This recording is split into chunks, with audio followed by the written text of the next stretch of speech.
Samuel, pode falar do seu trabalho. Aqui é o cavalo carregando. Fala um pouquinho mais alto, meu anjo.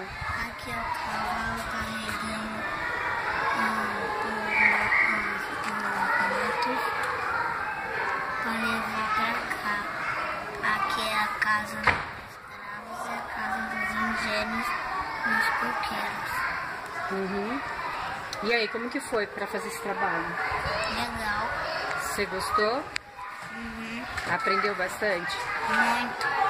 O que mais te chamou a atenção nesse trabalho? Que esse negócio era diferente. Como assim diferente? Porque só tinha um teto. Só? E você sabe por quê? Sei. Então fala pra nós. Porque os escravos tinham que vir aqui sem parede, sem nada. Ok, muito obrigada. Parabéns.